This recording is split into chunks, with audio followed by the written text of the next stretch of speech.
Bienvenidos al debate en Razón de Estado. Hoy me acompañan Philip Chicola, él es politólogo y director del área política de la Fundación Libertad y Desarrollo, y Goyo Saavedra, abogado de la Dirección de Incidencia de la Universidad Rafael Landívar. Ambos bienvenidos a Razón de Estado.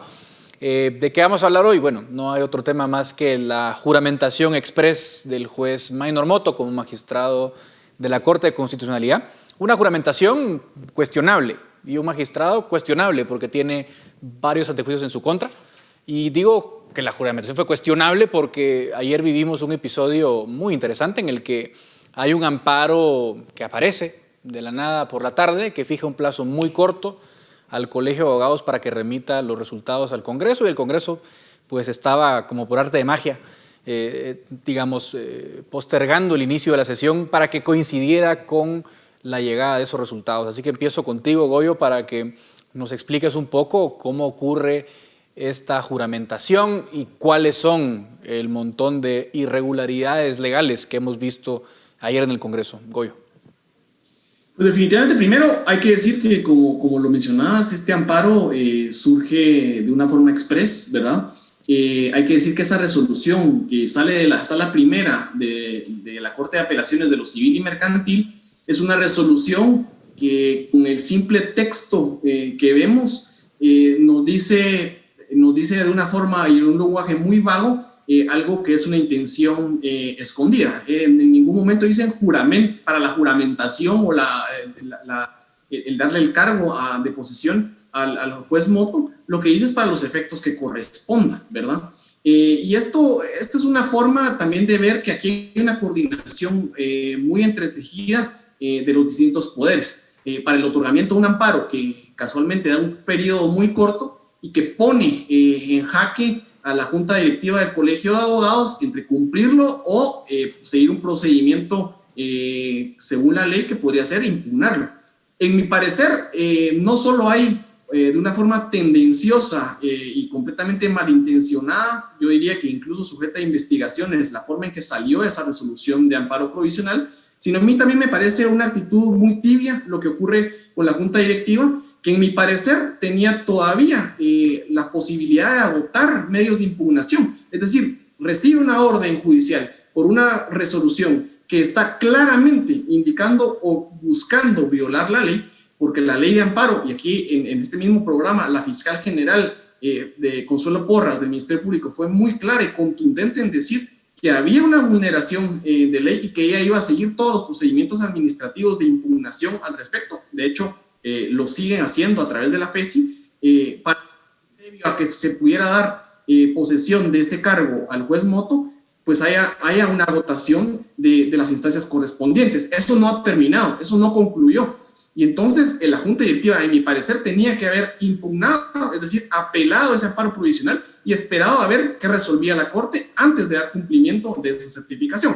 Pero lo hizo. Ahora, la Junta Directiva del Congreso claramente conocía de ello, y estaban tan coordinados que no solo alargan la sesión, pero al mismo tiempo, después de que concluye todo, pues concluye la sesión. Es decir, no había un interés en discutir temas que fueran de urgencia nacional, sino el interés claro de la sesión de ayer era darle posesión al juez Motto, y por eso es que vemos claramente que hay coordinación. Y por último, es que están tan coordinados y estaban tan coordinados en el Congreso, es que se desmarcan diputados que podemos señalar como parte de esa asociación, parte de este acuerdo y de esa alianza oficialista, se desmarcan porque saben que tienen los 82 votos necesarios para lograr una mayoría.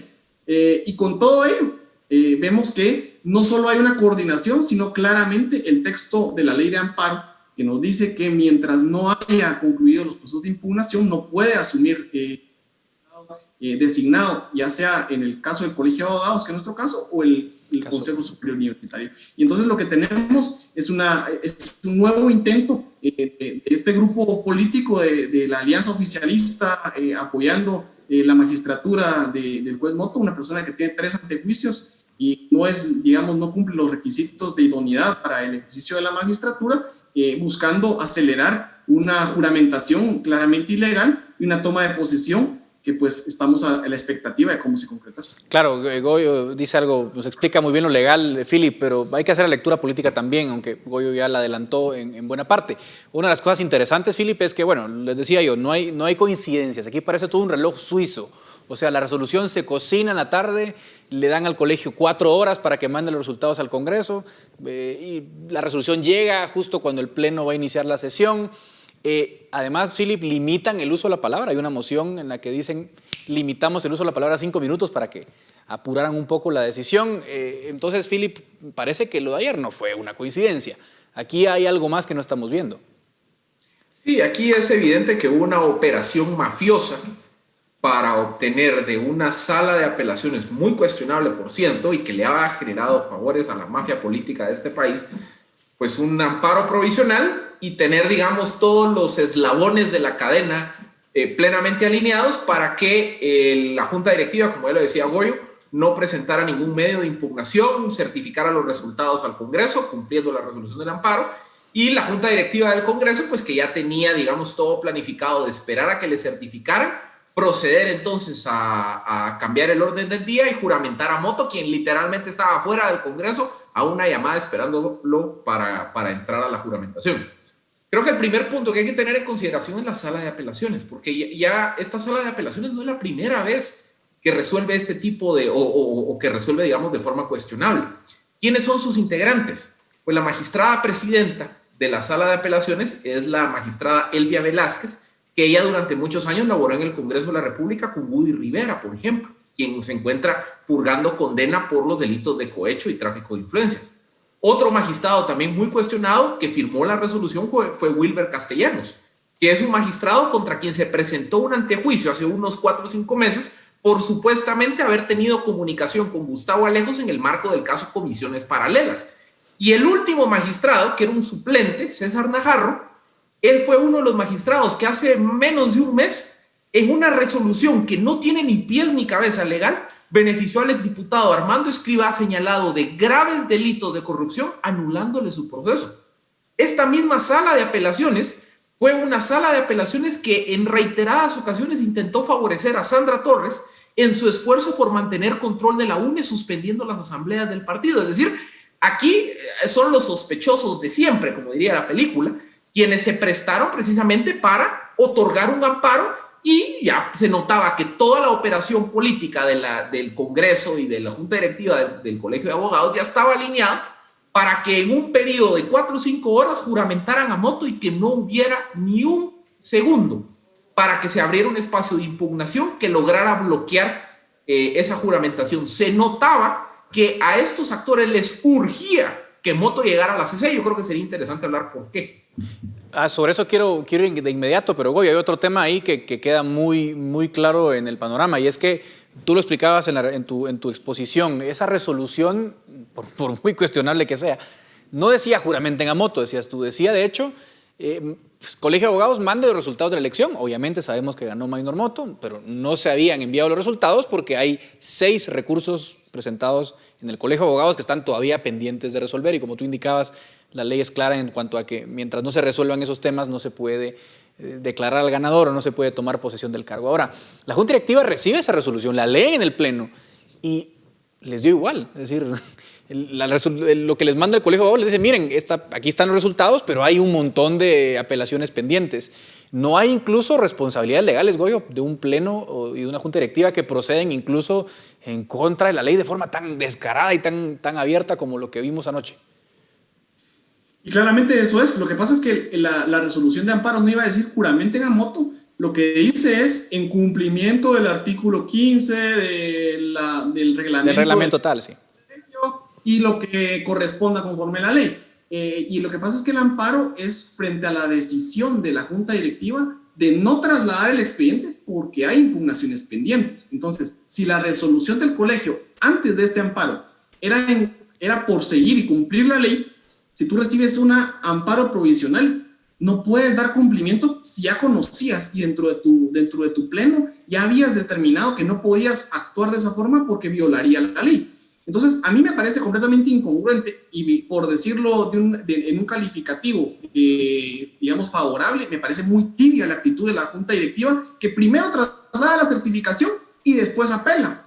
¿Cuál va a ser el efecto de la apelación? Ya ninguno. Sencillamente, la Corte de Constitucionalidad, cuando resuelva la apelación, esta ya quedó sin materia, y si resolviera algo y dijera que tenía razón la Junta Directiva en apelar, no le puede ordenar al Congreso, mire, ahora devuélvale la certificación y deshaga la juramentación de moto. Es decir, los efectos que tiene esa indeterminación en defender la Constitución, defender la ley de amparo y su texto, su contenido, es una indeterminación que a mí me parece tiene una responsabilidad, si no legal, por lo menos política y social, muy evidente. Y esto, decirlo, la población, los guatemaltecos, no podemos seguir expensas de personas que no están en la determinación de cumplir la ley y en hacer cumplir la ley en las últimas consecuencias. Y esas últimas consecuencias están en la propia ley. Lo que tenía que hacer la Junta Directiva no es hacer magia, no es contravenir una resolución, es sencillamente hacer uso de un recurso legal, de apelar y buscar que se cumpliera la ley, porque la resolución del amparo tiende a una vulneración del Estado de Derecho. Ahora, Philip, va la pregunta el millón. O sea, vemos que se hace hasta lo imposible para juramentar a moto contra la ley, contra todo. Se cocina un amparo a la medida, se hace todo en una operación que, como insisto, como reloj suizo, cazaron todas las piezas. Ojalá así actuara el Congreso en otros temas, pero eso es otro asunto. Y uno dice, ok, ¿cuál es el objetivo final? Llevar a Maynor Moto a la CC de aquí al 14 de abril, porque son 3 meses. ¿Por qué hay tantos recursos enfocados en llevar a un señor a la CC por 3 meses, Philip? Porque Moto, siendo juramentado el día de ayer, cambia los balances de fuerza dentro de la Corte de Constitucionalidad y crea ahora una mayoría que en el papel, uno podría pensar, va a ser más proclive a ser menos exigente de los requisitos de idoneidad y honorabilidad a la hora de elección de magistrados para el periodo, ahora sí, 2021-2026. Entonces, por ejemplo, cuando en febrero o marzo el Congreso de la República lleve a cabo su proceso de elección de magistrados de Corte de Constitucionalidad para el periodo 2021-2026 y nombren a un impresentable y venga algún actor de sociedad civil o la Procuraduría de Derechos Humanos o algún abogado en lo particular y presente un amparo contra esa actuación del Congreso, Moto en la CC crea una mayoría donde básicamente ya la CC no va a tener un criterio tan exigente de cuidar los requisitos de honorabilidad e idoneidad. Es decir, aquí lo que están haciendo es abriendo el camino para que el día de mañana el Congreso de la República, la Corte Suprema de Justicia, el mismo Colegio de Abogados puedan nombrar a personajes cuestionables a la CC para el periodo 2021-2026. Esa es la razón por la que había tanto interés en alterar el balance de fuerza de la Corte para el siguiente de 2 meses y medio. Ok, Goyo, parece que es circular. O sea, al final la CC es el gran botín y parece que es la madre de todas las batallas este año. Pensemos un poco en los próximos días. ¿Qué puede pasar con el nombramiento del juez Moto? ¿Tú ves que eso se vaya a sostener? Entiendo ahora que todo quedará en manos de la Corte de Constitucionalidad. Serán ellos los que tengan que decidir qué procede. ¿Qué podríamos esperar en todo caso en los próximos días, Goyo? Yo creo que tenemos que esperar y como también sociedad, como ciudadanía, exigir que no solo la Corte de Constitucionalidad en su pleno impida la consumación de una ilegalidad, porque este bully político, este asalto a la legalidad del país que está tratando de convalidar una sala de la Corte de Apelaciones claramente señalada y además el Congreso de la República no tiene que ser permitido por la Corte de Constitucionalidad, y aquí sumo también a un actor institucional importante, el Ministerio Público. Recordemos que el rol del Ministerio Público, más allá de la persecución penal, también es el estricto cumplimiento de la ley. Y la defensa de la institucionalidad que tiene que procurar ese Ministerio Público, que también es parte dentro de las impugnaciones, que también es parte dentro del amparo y dentro de todos los amparos en este país, tiene que llevarnos a que exija el que no se termine de cerrar y de confabular, digamos, todo este procedimiento para que el juez Moto asuma. La juramentación de defensa de la Constitución, y ahí es entre comillas, porque prácticamente lo que hizo el Congreso es hacer de este requisito un requisito de forma en clara intención de que el fondo es alterar el contenido constitucional, tiene que impedirse la toma de funciones, es decir, el ejercicio de ese cargo no se lleve a cabo y no se termine de convalidar por parte del Pleno de la Corte de Constitucionalidad. Y yo creo que ahí hay una función, como les decía, muy evidente y muy clara del Ministerio Público en la función que la Constitución y la ley le otorgan. Philip, nos queda poco tiempo ya para terminar, pero te quisiera preguntar rápidamente para concluir, ¿por qué no vemos a la plaza con la misma energía que vimos en noviembre si lo que pasó ayer, para mí, en mi opinión, es peor que lo que pasó en noviembre? Porque en noviembre, cuando se aprueba el presupuesto, creo que el enterarnos que el presupuesto reducía rubros para temas de combate a la desnutrición, que aumentaba rubros para el Congreso, para el Consejo de Desarrollo, que son bolsones de corrupción en el país, sí se generó un sentimiento del guatemalteco afectado económicamente por la pandemia, de decir, yo estoy mal, el país está mal y estos señores están recetando bolsones de corrupción. El tema de la CC creo que es algo que se maneja más en círculos políticamente activos. Y creo que el ciudadano de a pie pues, no ve la trascendencia de este esfuerzo de parte de las mafias políticas y criminales de este país por tratar de capturar la Corte de Constitucionalidad. Yo creo que esa es la diferencia. Esto es un tema en donde el ciudadano no ve directamente el problema de la captura de la CC. Y yo les voy a decir cuál es el problema. Si la CC cae en manos de una mafia política criminal, el tótem de la justicia constitucional en el país se va a vender al mejor postor. Y en Guatemala prácticamente todos los casos judiciales de una u otra forma llegan a la Corte de Constitucionalidad. Que la Corte de Constitucionalidad esté integrada por magistrados cuestionables que sirven intereses criminales, lo único que va a afectar es la certeza jurídica del país, va a provocar que cualquier conflicto, por muy pequeño, sea de familia, civil, penal, lo que se les ocurra, puede estar sujetos a una venta del mejor postor y vamos a tener un sistema en donde las mafias van a controlar la justicia.